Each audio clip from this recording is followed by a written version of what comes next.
At 63, I walked into a birthday party carrying a wrapped Lego set and the weight of decades. I hadn't seen my granddaughter Olivia since she was born. This was supposed to be the moment I stepped back into their lives. But before I could speak, she pointed at me and asked, "Is he the delivery guy?" Then she turned and ran, into the arms of another man. "Grandpa!" she screamed. I froze, gift still in hand. That man had my title, my place, my memories. I turned to my daughter Emma, expecting a smile, an explanation. Instead, she looked at me and said flatly, "You were never there." In that instant, the decades I spent chasing boardrooms, promotions, and financial security crumbled. I had built $1 million retirement plan, but couldn't recognize the sound of my granddaughter's laugh. I had photos of my cars, not of Emma's school plays. I missed every first day of school, every just because hug. That day broke me, but it also woke me up. This isn't a story about a successful man. It's about a man who thought he could buy forgiveness, about a man who believed absence could be explained with ambition. And it's about what happens when time runs out, and you realize love doesn't wait. If you've ever told yourself, "I'll be there later," stay, because I almost lost everything. But what I did next might be the only reason she now calls me Grandpa Rich. My name is Richard Grayson. I'm 63 years old, and for most of my adult life, I believed I was doing the right thing. I grew up in a rusted-out neighborhood on the edge of Cleveland.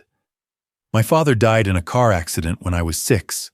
My mother cleaned hospital rooms for a living, and most nights, she came home too tired to speak. Our dinners were silent, microwaved, and fast, because time was a luxury we couldn't afford. Back then, I promised myself something. My family would never have to live like that. Never. I met Helen during my final year at the University of Michigan. She was studying nursing. I was chasing a degree in finance and a future I couldn't quite picture, only feel. We were married 6 months after graduation. A small ceremony, no honeymoon. But we didn't need one. We had plans, big ones. She wanted a house with a porch swing.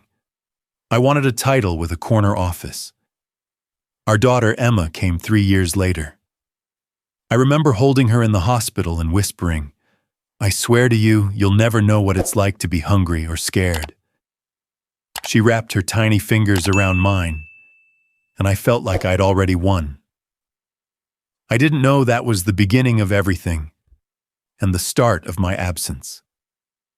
I landed a junior analyst position at one of the fastest-growing pharmaceutical companies in Boston.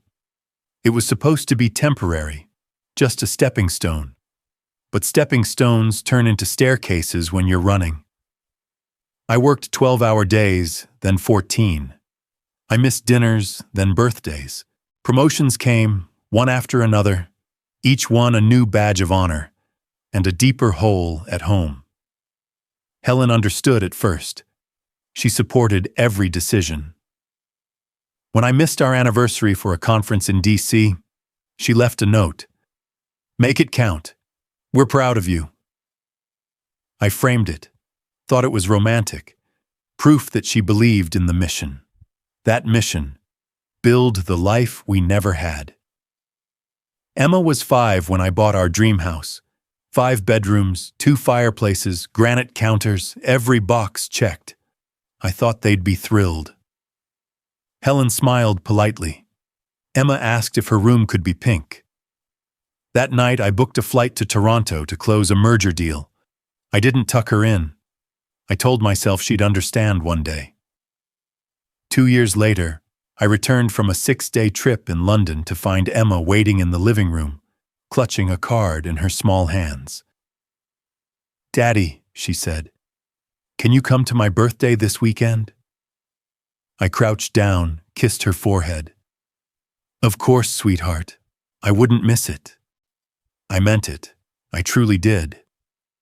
But 3 days later, my assistant called. The biggest account of my career was ready to sign. The meeting was set for Saturday. I didn't hesitate. I called Helen. She'll understand, right? She'll have plenty more birthdays. Silence. That Saturday, I flew to New York. The contract was worth $48 million. I celebrated with scotch and strangers. Emma turned 7 without me. When I returned, she was quiet. Not angry, just still. I tried to explain. She nodded, then handed me a folded drawing. It was crayon on construction paper, a family picture. Helen, Emma, even the dog, but no me. I smiled. Where am I? She shrugged. You're working. I laughed. She didn't. Later, I learned the drawing never made it to my hands initially. Emma had asked Helen to give it to me at the office. Helen gave it to my assistant, who, deciding it wasn't urgent, tossed it into the shredder with junk mail. It was only years later that I found out. At the time, I thought everything was fine. That picture became just another moment I never saw. Helen started to withdraw after that. Not in obvious ways, just little things. She stopped packing my lunch. She stopped asking when I'd be home. Our bedroom was quieter, our texts shorter. I didn't notice. I was too busy signing million-dollar checks and planning international expansion. I convinced myself that one day, when I'd made it, we'd buy an RV and travel the country. I even pitched the idea once. Can't wait for you to retire, I said. We'll drive up the coast, just you and me. Helen smiled thinly. Will I recognize you by then? I laughed. She didn't. Emma stopped asking when I'd be home. It didn't happen overnight. At first, she'd wait up, eyes droopy, crayons scattered on the coffee table, waiting to show me her latest drawing. Then it became Helen who waited. Then no one. And I didn't notice. Or maybe I did, but noticing meant confronting, and I didn't have time for that. Weeknights turned into Zoom calls, and weekends turned into board meetings. I told myself I was building an empire for them. But the house grew quieter each time I walked through the door. Emma's voice, once squeaky and constant, became muffled by walls and locked doors. One Saturday morning, I logged into a quarterly Zoom review from my study. My camera was off, mic muted, but my ears caught something strange, faint laughter from the kitchen. Helen's voice, followed by Emma's. I turned the volume down on my laptop and stepped into the hallway. They were laughing, loudly, freely. Across the island sat a man, about my age, salt and pepper beard, wearing a Red Sox hoodie. He was showing Emma how to flip pancakes. She giggled as one flopped sideways onto the counter. Helen leaned against the fridge, smiling. For a moment I thought, did we have family over? I walked back to my study, confused. Later that night, I asked Helen, trying to sound casual. Who was that guy this morning? Oh, that's Paul, she said, not looking up from her book. He's the neighbor from across the street. Helped fix the kitchen faucet last winter. We've stayed in touch. That's nice, I said, not sure why my throat tightened. A week later, I overheard Emma on the phone with a friend. Uncle Paul made waffles again. He adds cinnamon. Uncle Paul. I told myself it was innocent, just a helpful neighbor. I told myself a lot of things. When Emma turned 13, I sent her a gift from Geneva, an engraved bracelet with her initials. I didn't make it to her birthday party. A shareholder emergency. Next year, I promised in the voicemail. I'll be there. We'll do something big. She never called back. Helen posted a photo of the party on Facebook. Emma beaming in front of a cake, flanked by friends, and Paul standing behind her with his hands on her shoulders like a proud uncle. I wasn't in the picture. I wasn't even tagged. I forwarded the post to my assistant and said, "Send them something special. Say it's from me." 2 years later, Emma graduated from high school. I booked a flight from Tokyo 3 days early to make it. Then the quarterly board meeting was moved, conflicting with her ceremony. I called Helen. "I'll fly out right after. I'll meet you at dinner." She was silent. "You understand, right?" I said. "This is the biggest fiscal quarter we've had." "Of course," she said. "Congratulations." Emma walked the stage without me. In the photos I saw later, she stood beside her best friend's dad. He had his arm around her, grinning. She looked radiant, but her eyes weren't smiling. That night, she cried in Helen's arms. Not because I missed it, but because she didn't even expect me to be there. It was easier that way. When I finally got home, there was an envelope on my nightstand. Helen's handwriting. I didn't open it. Not that night. Not the next. I tucked it into the drawer beside unused cufflinks and foreign currency. Told myself I'd read it when things slowed down. They never did. Later I would find it again, still sealed. I would open it too late. It read, "I love you, but I no longer recognize you. I'm tired of raising our daughter alone while you raise your status. I need space, not just in this house, but in this life." I kept it, framed it beside the note she'd written years ago. "Make it count. We're proud of you." Two versions of the same woman, loving the same man, decades apart. The irony? I never realized Paul became Uncle Paul until much later. Not until Emma mentioned him offhand one Thanksgiving I missed, saying he helped carve the turkey again this year. I didn't even know they still made a full turkey. I hadn't been to Thanksgiving since. I couldn't remember. I kept sending gifts, had them delivered by my assistant. Each one more extravagant. Jewelry, concert tickets, a MacBook, 1 year, a plane ticket to Paris. None of them came with a hug, or my presence, or my name spoken aloud at the dinner table. I thought I could stay in their lives from a distance. I thought money could stretch across absence like a bridge. But it didn't. It just left a void, and someone else filled it. I hadn't seen Emma in over 3 years when I decided to surprise her. It was Olivia's 5th birthday. I had learned the date from an old calendar Helen used to keep in the kitchen, the only reason I still knew. I showed up unannounced, clutching a box wrapped in silver paper. Inside, a handcrafted music box from Italy that played "You Are My Sunshine." I thought it would be a gesture. A way back in, Emma's neighborhood looked nothing like the modest home I remembered. The house was cozy, white-paneled, with a tire swing in the front yard and balloons dancing in the wind. Children ran across the lawn, chasing bubbles. Laughter floated through the air. I paused at the gate, inhaled. Maybe this was it. Maybe I'd open the door and find some version of reconciliation waiting on the other side. I stepped inside. No one noticed me at first. Then Olivia came barreling out from the back porch. Her curls bounced as she ran, toward a man kneeling with open arms. "Grandpa!" she screamed with glee. She threw herself into his embrace. He lifted her, spun her, kissed her cheek. She beamed. I stood frozen. He was the man from the kitchen. Paul. My hand clenched the gift box tighter. I smiled mechanically and took a cautious step forward. Olivia looked up, her head tilted. "Are you the delivery guy?" My throat tightened. Before I could respond, Emma appeared. She hadn't changed much. Older, sharper around the eyes, but still the same girl who once danced on my shoes in the living room. She didn't smile. "What are you doing here, Dad?" she asked, arms crossed.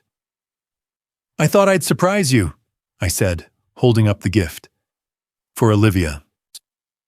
Emma looked at the box, then at Olivia, then back at me. She doesn't know who you are, she said. We've never used your name around her. I blinked. What? You were never there, she continued flatly. I didn't think you needed to be. Each word landed like a blow. Not angry, not emotional, just done. Olivia tugged Emma's sleeve. Mommy, can the delivery guy stay? Emma kneeled beside her daughter. Sweetheart, that's someone I used to know. Olivia nodded, already uninterested, running back to the cake table. I stood there, invisible. Emma turned back to me. We're busy today. It's not a good time. I flew across the country, I said. She didn't flinch. That's your pattern, isn't it? Show up late, expecting applause. I couldn't speak. Paul walked over then, holding 2 plates of cake. Hey, he said, offering one to Emma, then nodding at me politely. Good to see you again. Again? Emma caught it. Oh, that's right. You don't know, she said, eyes narrowing. Paul used to work for your company, years ago. I squinted. Paul Carmichael. It clicked. You fired him, Emma said, for taking too many days off to care for his daughter. I felt a wave of nausea. He ended up taking a job at a local school, smaller paycheck, fewer hours, but he got to walk his daughter to school every day. Paul shifted uncomfortably. Emma, it's okay, she said. He deserves to know. I looked at Paul. I didn't remember. He nodded. I did. The gift box slipped from my hand, hit the ground softly. I left without another word. The next morning, I sat in the corner office of Grayson Biotech, staring at the skyline I once dreamed about. The city didn't look so impressive anymore. My assistant came in, asked if I was ready for the merger call. I said nothing. She left. I sat there, numb, until something in me cracked. I stood up, walked to the bathroom, locked the door, and sobbed. Not the silent kind, the kind that leaves you gasping, the kind you never thought would come after 60. I missed everything. Every recital, every game, every tooth lost, every nightmare I wasn't there to chase away. Emma had built a world where I didn't exist, and it worked. Later that day, I canceled the board meeting, told HR I needed personal leave. They looked stunned. You've never taken a day off, they said. I nodded. Exactly. Back in my office, I opened my desk drawer and found the envelope I had ignored years ago, the one from Helen. I read it again. I need space, not just in this house, but in this life. I finally understood. I resigned 2 weeks after Olivia called me the delivery guy. No press conference, no farewell gala. I handed in my letter, packed a single box, and walked out of Grayson Biotech without looking back. The security guard at the front desk didn't even recognize me. 27 years, and I left with a cardboard box and a crumpled heart. I sold my shares, moved out of the penthouse overlooking Boston Harbor. The view was beautiful, but it had become a daily reminder of what I couldn't see inside my own family. I found a tiny rental apartment 3 blocks from Emma's house. It had peeling wallpaper, a leaky faucet, and 1 bedroom. I slept on a futon. The fridge made strange noises at night, and yet it was the first place I ever lived that felt right. Every week I wrote a letter to Olivia by hand. I told her stories, some real, some imagined, about a silver-haired explorer named Grandpa Rich who traveled the world looking for the perfect pancake recipe. I drew pictures in the margins. I signed each one with a little sun and a note. You are my sunshine.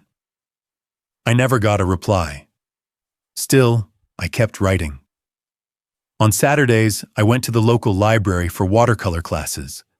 I tried baking cookies, though most came out uneven. I downloaded TikTok and watched endless videos about slime making, fairy houses, and drawing unicorns. I was trying to learn her world, trying to earn the right to exist in it. Months passed.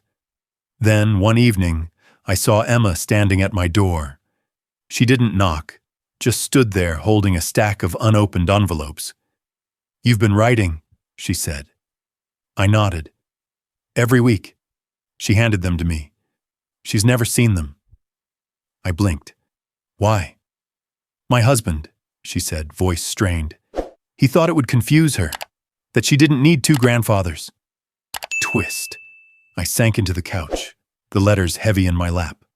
Some had glitter still sticking to the stamps. Others smelled faintly of cookies I'd baked while sealing them. "I didn't know," she whispered. "I should have." I looked at her.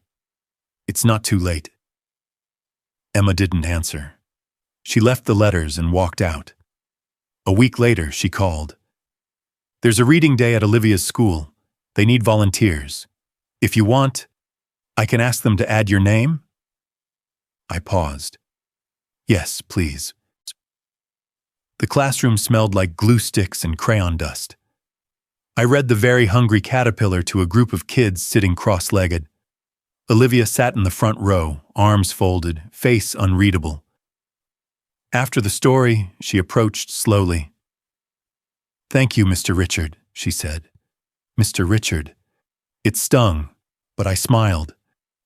"You're welcome." Later that day, I walked outside and saw Helen standing by the curb.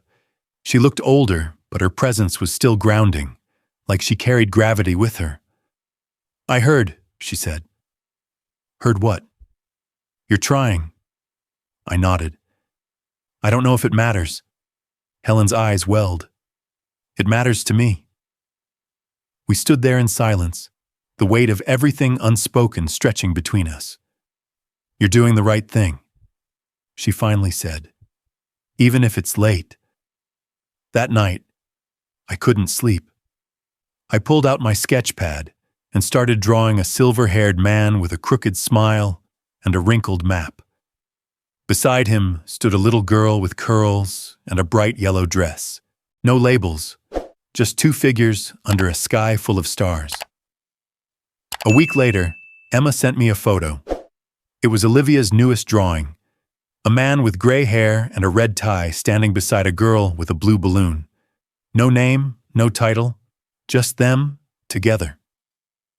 She had given it to Emma and said, "He comes to my school now."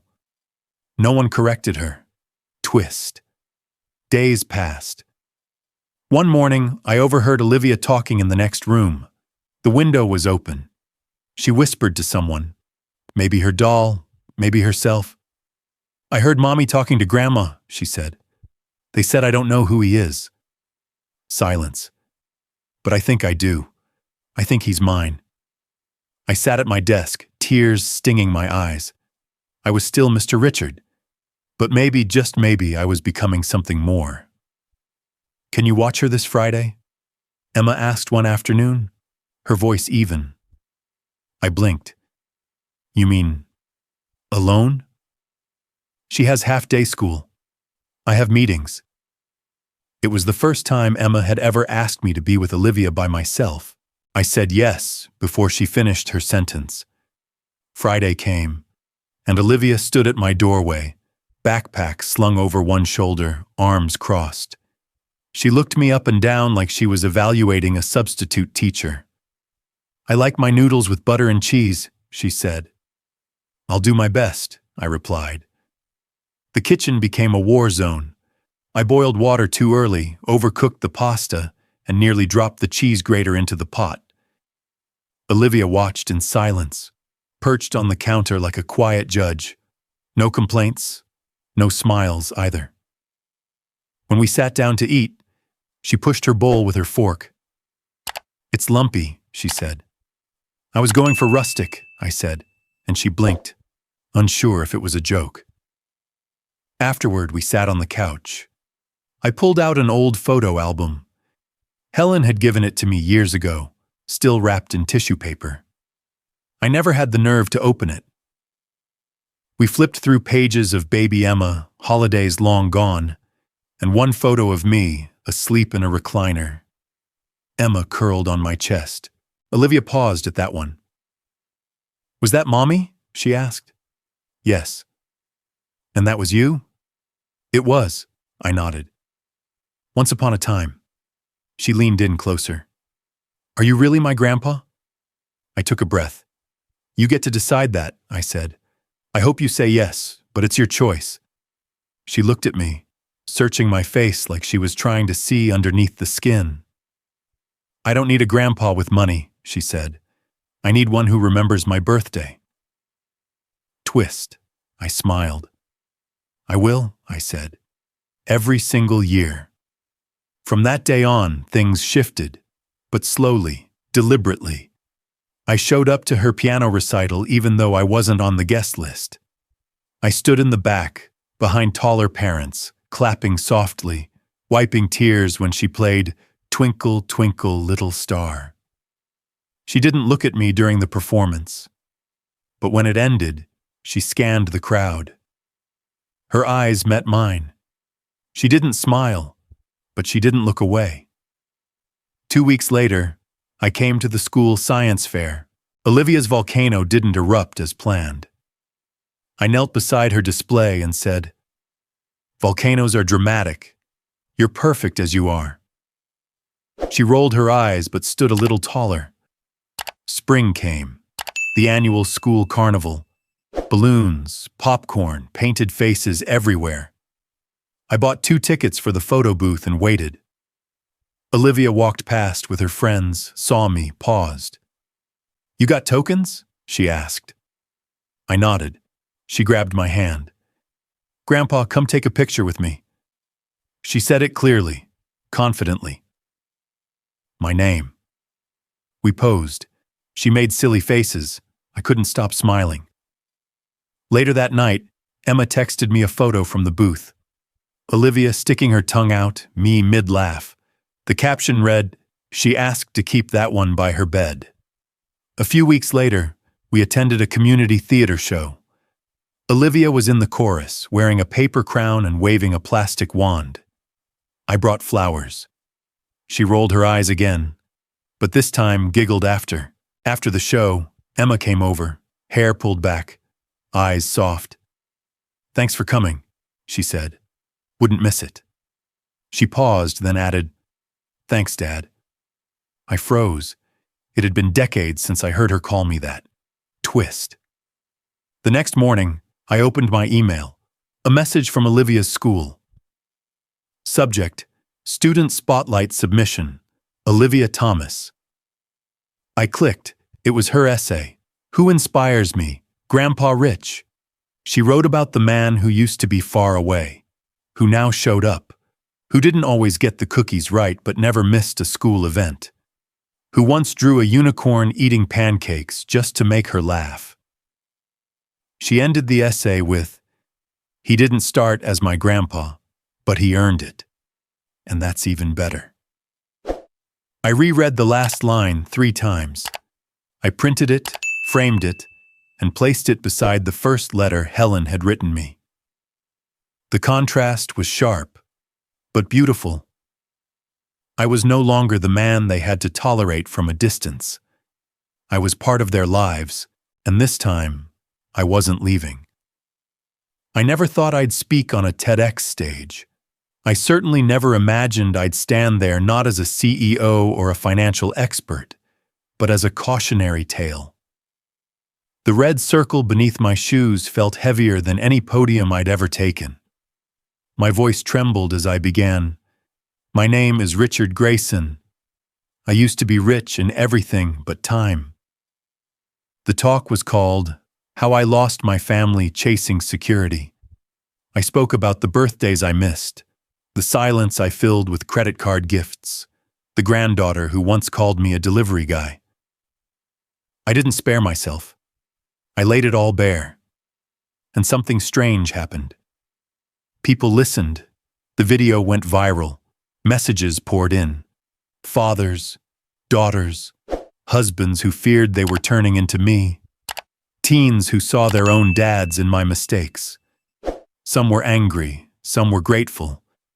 Many said the same thing. You told my story. But I wasn't trying to go viral. I was trying to earn forgiveness. Helen called a few weeks after the video aired. We hadn't spoken in months. I watched it, she said, 3 times. I waited. You weren't a good husband, she added, but you've become the grandfather that girl needed. Twist. It was the closest thing to grace I'd ever received.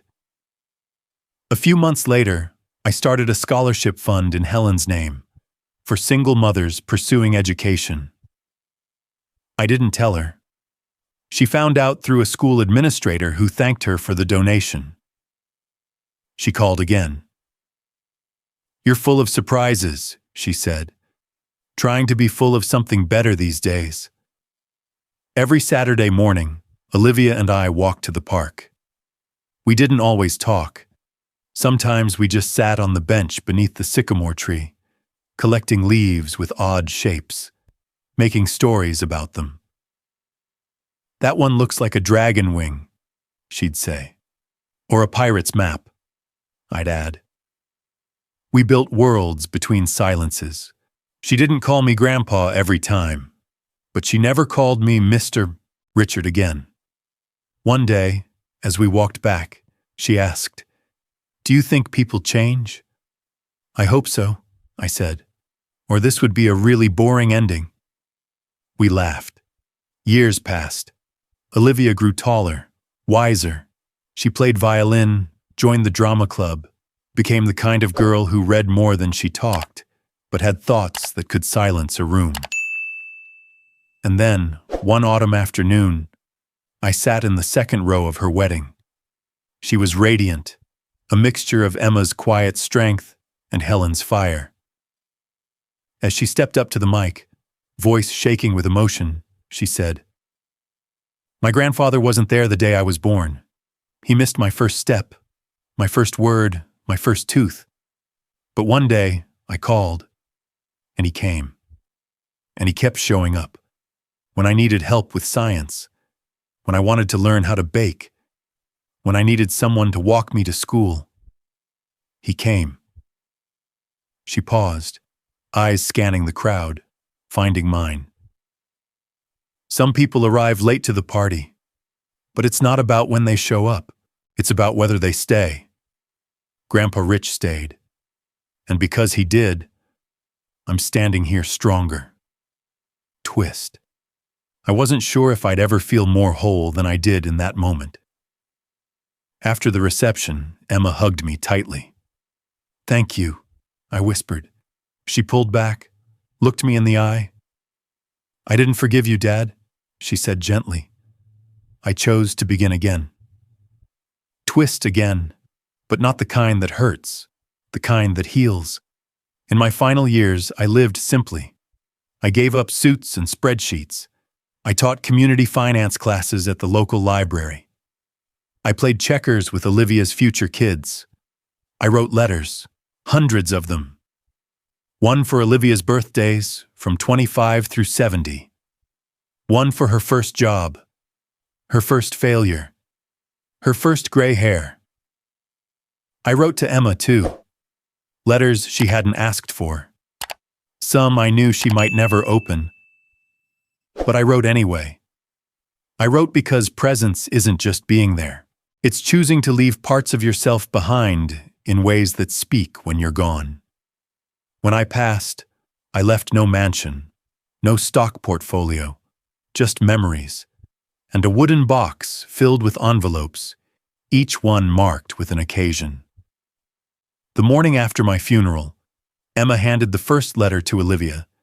She sat on the porch, opened the envelope, and read, "Don't cry.